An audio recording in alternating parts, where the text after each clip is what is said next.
Al via stamani i lavori di consolidamento del costone di Contrada Orti, sottostante la villa comunale.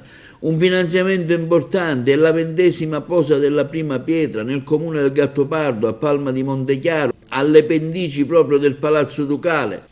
Il finanziamento della regione siciliana, verrà creata anche una passerella che da Contrada Orti potrà raggiungere il Belvedere, un ennesimo traguardo dell'amministrazione attiva del comune palmese, così come ci dichiara il primo cittadino di Palma, Stefano Castellino.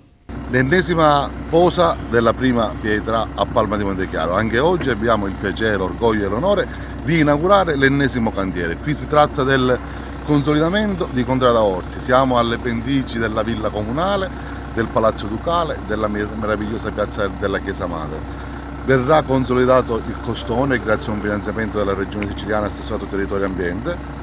Finalmente gli immobili non avranno più il vincolo R4 e quindi potranno essere risanati e potranno avere la possibilità di migliorare le condizioni di vita degli stessi nostri concittadini. Dall'altro lato avremo finalmente la sistemazione di quel canale lì che attualmente era completamente all'aperto e verrà creata una passerella che da Contrada Orti potrà raggiungere una meravigliosa piazza del 600 e poi ci sarà un belvedere bellissimo che ci consentirà di vedere di vedere il Mediterraneo di fronte a noi e alle nostre spalle i luoghi del Gattopardo. Siamo contenti, siamo orgogliosi di questo ennesimo traguardo e ringrazio l'ufficio tecnico perché senza il quale non sarebbe mai possibile raggiungere questi traguardi. Ringrazio i miei collaboratori, gli assessori e i consiglieri comunali, in particolare quelli di maggioranza, perché non fanno mai mancare il loro sostegno e consentono al sindaco e alla propria amministrazione di lavorare nella massima serenità. Un ringraziamento va al presidente Musumeci, il nostro presidente uscente, per questo finanziamento insieme alla giunta di allora e al presidente Schifani e all'attuale governo per continuare in quel percorso di crescita che la nostra regione aspettava da tantissimi anni.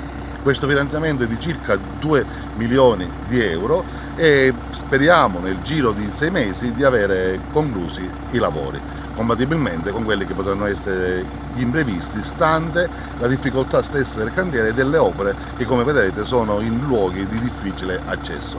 Speriamo altresì, in collaborazione con la sovrintendenza, di poter ripristinare l'antico cammino che il nostro duca santo Giulio Tomasi percorreva da Palazzo Scolopi fino a raggiungere la grotta del Rito, che rappresentava nella piazza di Palma, che era una nuova Gerusalemme, la grotta della Natività.